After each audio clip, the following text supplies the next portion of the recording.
Hello and welcome to show 27 of the MisesUK.org podcast with me, Andy Duncan, here in the splendid Henley-on-Thames. Tonight I'm once again speaking with my very good friend and fellow Vice Chairman of Mises UK, and that's England's Mr. Libertarian himself, Dr. Sean Gabb.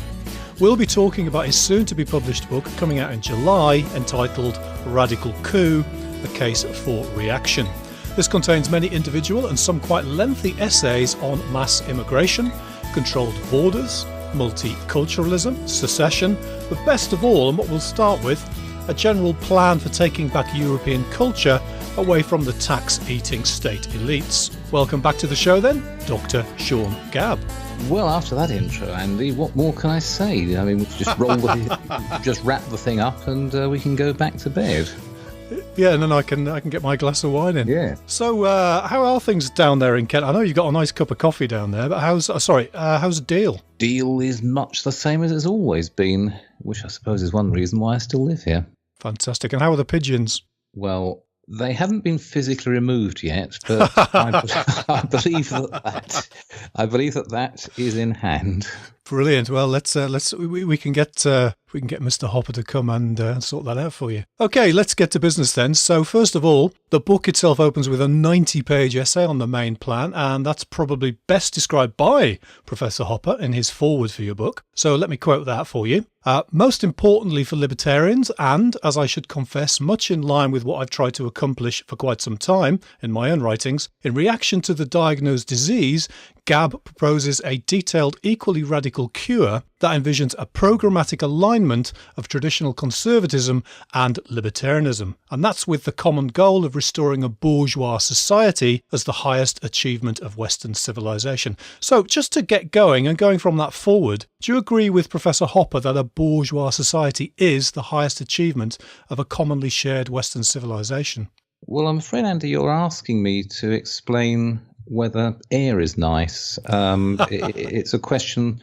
It's a question so obvious that it's almost unanswerable. But yes, it stands absolutely to reason that the bourgeois civilization in which we live, or in which we have until recently lived, is easily the highest achievement of the human mind. When you compare even the rather degraded version in which we live with anything that went before it or anything that is a rival to it elsewhere in the world, you can see its manifest superiority.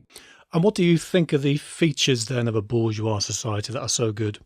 Rationalism, a regard for fairness, a dislike of arbitrary power of any kind, and a general focus on the here and now. That is not in any sense to denigrate religion, but in a bourgeois civilization, you have shiny electronic toys in growing abundance, and the freedom to use them to make your life better and to improve the lives of those around you. That is something that no other civilization has been able to boast, and ours boasts it in, as I said, abundance. That's a nice assessment. So we libertarians, we do like to fight like cats in a bag, unfortunately, and we do have lots of disagreements with traditional conservatives, such as they might be in favour of protectionism and we might not be. So can a plan like yours to join those two groups together, the libertarians and the traditional conservatives, can it work? Can you glue together these two different groups, or will they just get unstuck after just a very short time? The thing about prospective alliances, indeed the thing about alliances that may have existed for some time, is that being alliances, they are unstable. When you have two allies, each has somewhat different ends. If they didn't, they wouldn't be allies. They would simply be fellow workers in the same cause. And so, yes, there's no reason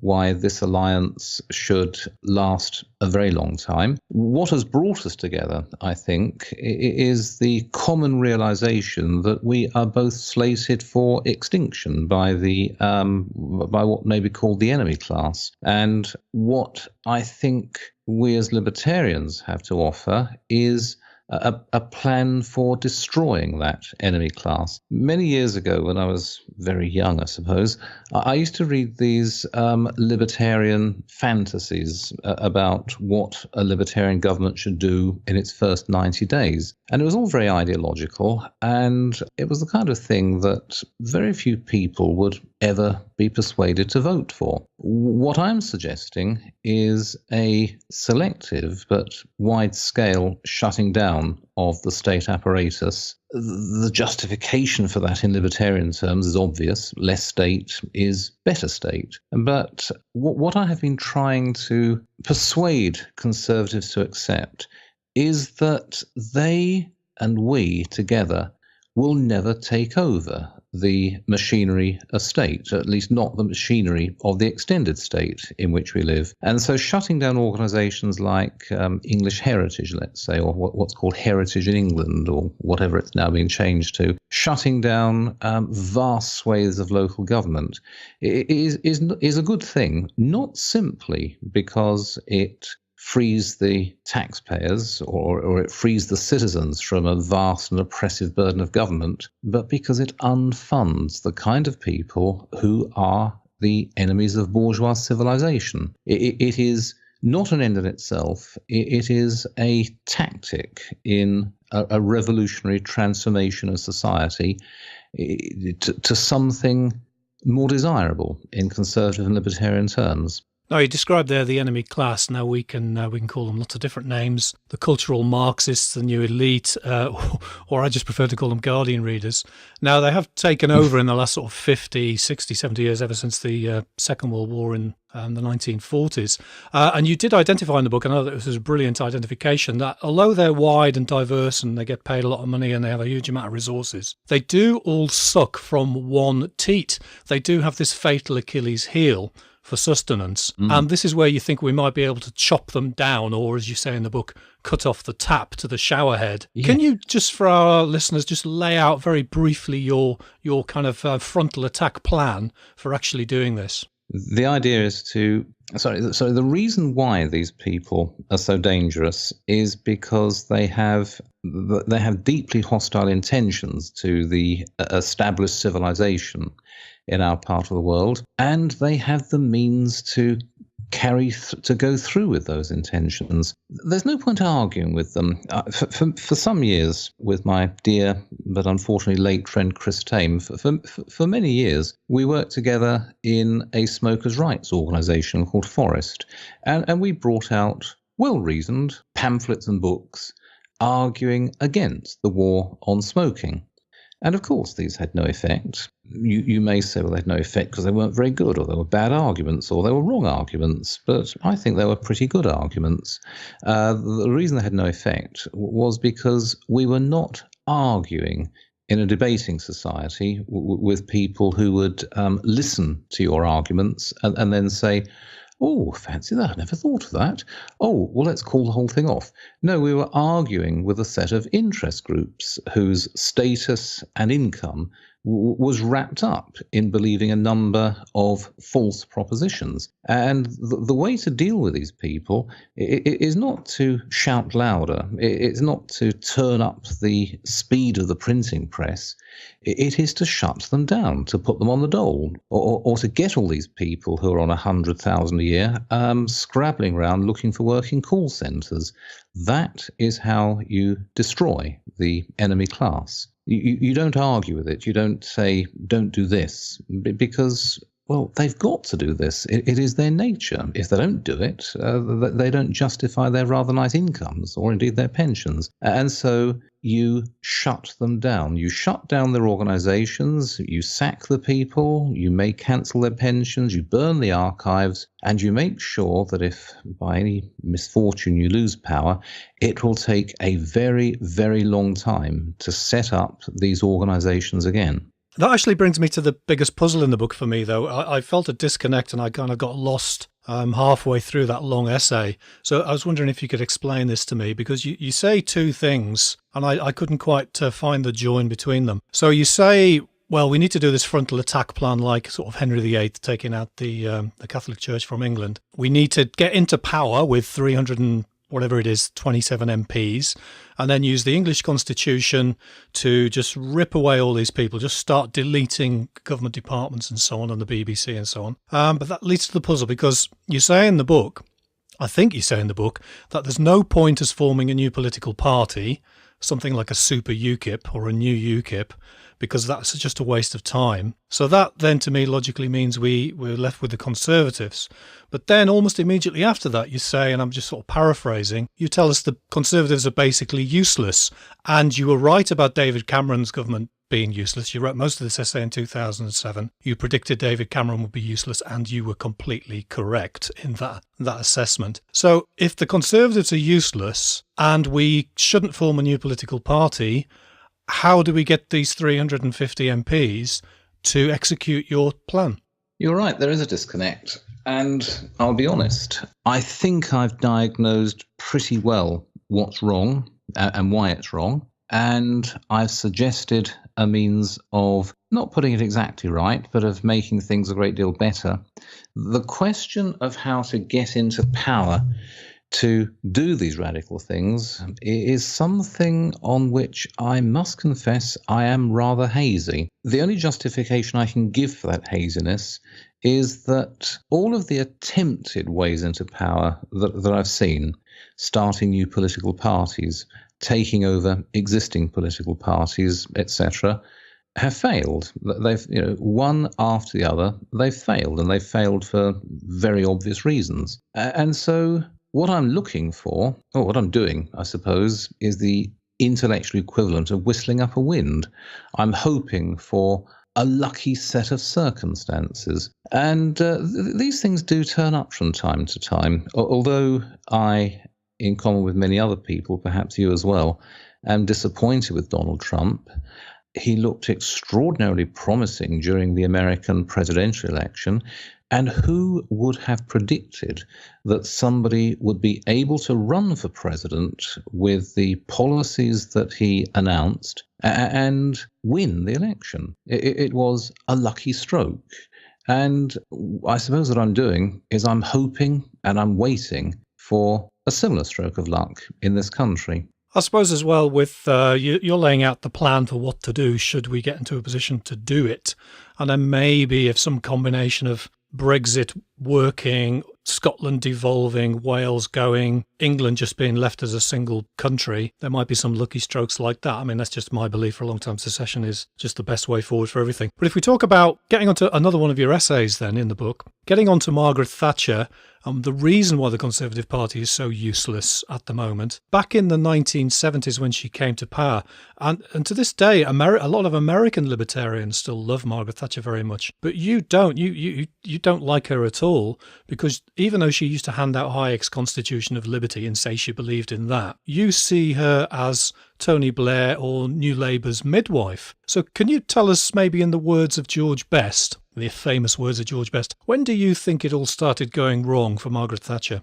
Oh, that's a question that would require me to look inside her mind. All right, I think it probably went rotten the day after she was elected. It was then that she should have had a decent plan for dealing with the problems we faced. Indeed, before she'd come up with a decent plan, she should have had a proper diagnosis of what was actually wrong with the country. And her diagnosis, which was shared by many other people, was simply that the trade unions were out of control. I'm not defending the trade unions in the 1970s. I am well old enough to remember what went on at the time. But as we go into the 1980s, she defined the enemy as a group of aging men who might have fought on the wicked side in the Spanish Civil War and might have wanted to nationalize all the supermarkets. But the tide of history was ebbing for these people. They were no serious danger. The real danger was the suit-wearing, mineral water quaffing university graduates who didn't want to nationalize the means of production. They called themselves postmodernists or post-Fordists, and they spoke about an accommodation with markets. She assumed that they were broadly on her side, and she made life very easy for them. But of course they weren't on our side at all. These were the proto-Blairites. And instead of attacking them, instead of stripping out all the, instead of gutting all the institutions that they then colonised, she was obsessed with doing over Arthur Scargill and indeed virtually the entire manufacturing working class of this country. And then there were, of course, all her legal and constitutional changes, which set every precedent that the Blair government was then able to use. Everything the Blair government did had obvious precedents in the long period of Thatcher or Thatcher major Thatcherite government after 1979. She was the midwife of the new Labour police state. Tony Blair didn't start a revolution when he got in. He simply consummated a revolution that Margaret Thatcher had worked. And for that reason, I don't admire the woman. Rather like Donald Trump, she was propelled into office in 1979 by a tidal wave of revulsion against what was being done to England. And she then just continued doing it. Now, another lady that you're not particularly keen on in the book is Her Madge, God bless her, Queen Elizabeth II. Now, as someone who likes watching The Crown and who's looking forward to the third series, I'd struggle with any kind of republic, and I'd much prefer a monarchy on the way to Hopper World. Do you actually want to get rid of the monarchy? No, I'm a conservative, among other things, and it's impossible not to bear in mind that her family, in one branch or another, has been running this country ever since the 7th century. And to do some French style, well, to do another Cromwell even, is very hard to imagine. But she has been, if you'll pardon the expression, she's been a piss-poor queen during the past 60-odd years. Ooh. 60 years a rubber stamp, that's the title of one of the essays, and that's what it is. The only thing that she's ever quibbled about signing, so far as I can tell, is personal checks. Everything else she's nodded through. The European Communities Act, 1972. She should have demanded a referendum on that, but no, she just signed it. And so it goes on. The deal, rather than talk about social contracts, a very loaded term, the deal during the past 400 years is 300 years, let's say. The deal during the past 300 years is that she sits back, she lets the ministers accountable to Parliament, a Parliament that in turn is accountable to us, run the country. And that's it. We have a constitutional monarchy. But one of the implied terms of the deal is that when the ministers turn rotten, and when the Parliament turns rotten, and when they cease in any meaningful sense to be accountable to us, it's her duty to step in and rebalance the constitution. She and her ancestors have not been there simply to smile and wave. They are there as a paperweight for our way of life, and she has failed to keep that part of the deal. Now, what to do about it, I don't know. I don't fancy guillotining the old dear, and I share your dislike of a republic. When you look at the politicians that get elected to Parliament, I can shudder to think of the kind who might get elected as president. Perhaps a change in the line of succession, bearing in mind that when Elizabeth the Useless croaks, we'll get Charles the Mad and then William the Useless. Well, I'm hoping myself, I don't know how it would happen, but for King Harry the Ninth to get onto the throne, I think that would keep me happy. Now, let's get back to your plan then. You do have some great things in there, such as completely obliterating the BBC on day one of the frontal attack, which is a noble goal in and of itself. But there's some things in your plan which could upset some libertarians, and one of those is keeping the welfare state in place.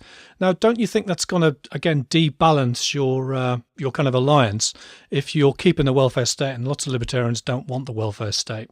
Well, yes, I can understand that many libertarians, following a rather wooden interpretation of the non-aggression principle, would say that the welfare state is evil. And I fully accept that the welfare state as it presently exists is not a very inspiring thing. The welfare paid out, indeed, the healthcare given by the National Health Service, these things are peripheral to the real purpose of these institutions, which is to provide jobs and status for members of the enemy class. At the same time, we have to accept that every European civilization that has ever existed has had some degree of support for the poor. It has subsidized some degree of education for the poor and has provided some degree of healthcare to the poor. And to abandon that at one stroke without letting anything else evolve to stand in its place would be against the entire drift of the past 3,000 years of European or European-style civilizations. The other thing is that if we ever get into power, we should at least need the consent of the great majority of people when we start shutting down the BBC and unfunding all of these worthless middle-class leftists. And I'm afraid taking their welfare away, their welfare in the widest sense, I'm defining it not just as unemployment benefits, but as old age pensions, free treatment under the NHS, free education, etc. Taking that away is not going to make you very popular. And the other thing to bear in mind is that the enemies of bourgeois civilization are not the people being handed out a pittance through the welfare system every few weeks, but the people who are handing the money out. They are the enemy. They are the ones who must be destroyed. Welfare dependency is undesirable and needs to be sorted out in the long term, but the across-the-board immediate abolition of welfare is a non-starter. And any libertarian who is unable to see that, I suggest, is uninterested in movement towards a better state of affairs. Now, I'm completely in line with your plan myself, but just I was thinking of some of these people who do fight like cats in a bag. One of the major parts of that welfare state is the NHS, and I don't know about you, but one of the most deeply depressing moments in my life was watching the opening ceremony of the 2012 Olympic Games in London. And we had evil capitalists in evil top hats, and then we had that orgasmic love festival for the NHS, which I found quite disturbing, really. So maybe we do have to put up with that for maybe 20, 30, maybe even 40 years. But before we get to your frontal attack then, your frontal attack to destroy all these middle-class leftists, the Guardian readers, and get them doing proper jobs, what can we do to re-establish a culture of English freedom before we get to that point where we can carry out this parliamentary attack? I've spent the past 40-odd years watching these movements for radical change formed, and I've watched them disintegrate. The referendum party, UKIP. Oh, they go on and on and on. I don't know how many libertarian parties we've had. The problem is that all of these organisations are wide open to capture by nutters and bores who like 5-hour committee meetings and, of course, who like purging each other. And you've then got the 80-20 rule where most political activists are concerned. 80% of any funding goes on whores and cocaine. The other 20% goes on getting the actual job done. Now, rather than advocating the creation of yet another political movement, what I would suggest is that in our private lives, we establish a steady preference for dealing with our own. That is, if someone knocks on the door saying, "Do you want your windows cleaned?" you make a number of inquiries about his opinion about the nature and scope of government and the degree of individual freedom that he supports, i.e. you should do business with libertarian or conservative window cleaners. And the same with builders, the same with dentists, the same with lawyers, the same with almost anyone to whom you give money. Now, of course, this is not a rigid preference.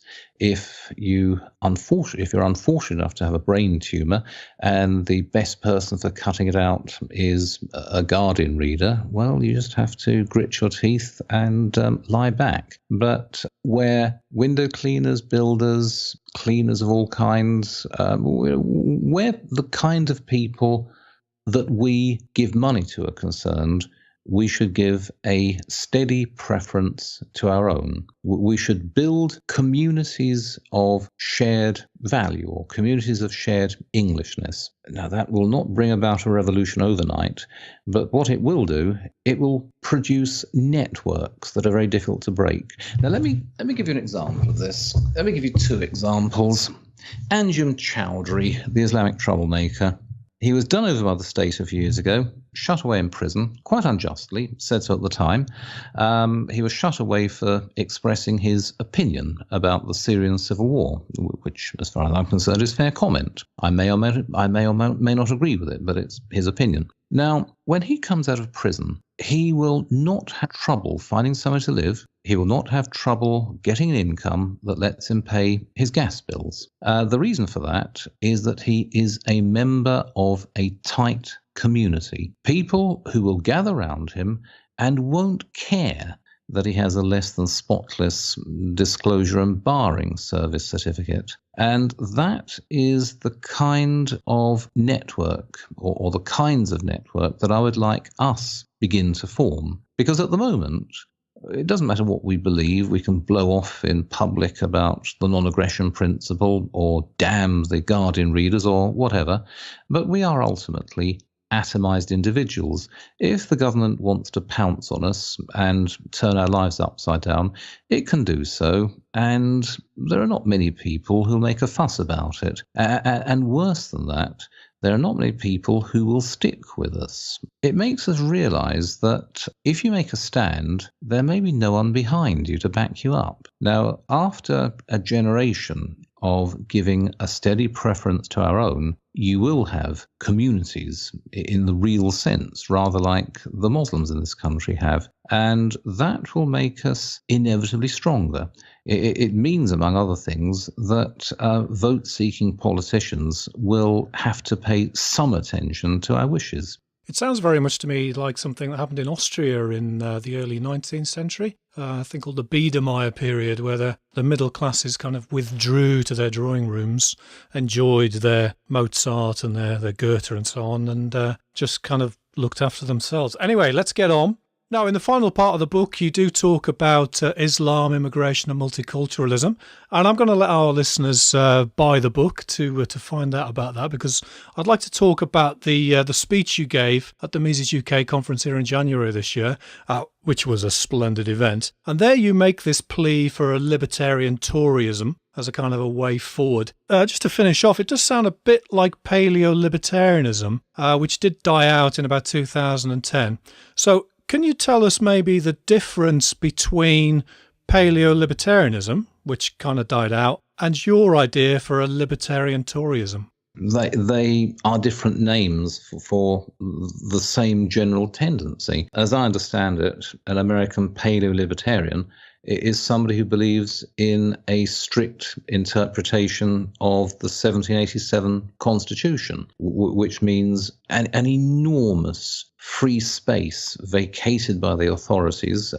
The federal state stops interfering in the states, and the states stop interfering with the districts, and the districts stop interfering with individuals, and people live their lives in much the way expected by the founding fathers of the American Republic. A libertarian Tory doesn't have a 1787 constitution to point to, but what we do have is a set of traditional rules and conventions about the nature and the scope of government, and a belief in freedom and fairness, which are things of permanent value, and which, well, I would once have said are being eroded, but I will now say have been largely stripped away, and which we should do our utmost to restore. And if you are an English conservative, you have no honest choice but to believe in a very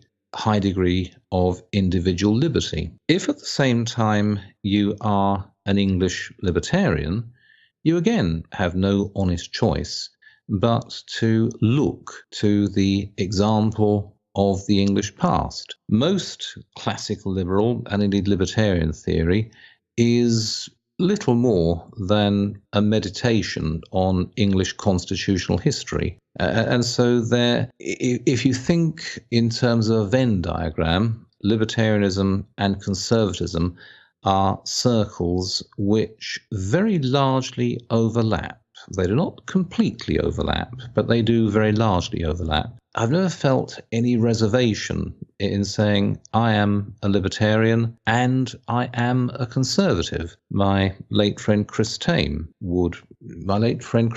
did agree with that formulation, and I can't see any argument against that proposition. I think I'm pretty much the same, so I've got no problem with it at all. I just worry that paleo-libertarianism sort of died out, so how can we stop it dying out again in the future? Anyway, we might come back to that another day. I think we've covered most of the main parts of this great new book, which for anyone listening, by the way, I've read the whole thing. It's wonderfully written. It's 250 pages or so, but it only took me about 5 hours to read the whole thing because it's so well written. Before we wrap up, Sean, is there anything else you'd like to add, or is there anything we need to know about your very good friend, Mr. Richard Blake? Well, Mr. Blake has continued churning out historical fiction over the past few years. A new omnibus edition of 4 of his novels is coming out in the next few months. Its title has not been entirely settled yet, but The Boy from Aquileia is one of the possible titles. I like it. Otherwise, the last novel that Mr. Blake wrote is The Devil's Treasure, which has sold rather well and received some rather nice reviews. And you can pick it up at Amazon or at any other online bookseller. Well, I just hope it gets picked up by Hollywood when they need to replace Game of Thrones, and then that'll be great for you. And when's Radical Coup coming out? Well, it is actually available at the moment. I'm just not publicising it. It's been available since about 6 o'clock this morning. The thing about publishing books is that it's a good idea to smuggle them out, and then to launch them sometime later. It means that, well, there are no embarrassments if the thing is out already. Excellent. Anyway, thank you very much for your time tonight, Dr. Sean Gabb. And thank you, Andy. We hope you enjoyed listening to tonight's interview with the good doctor.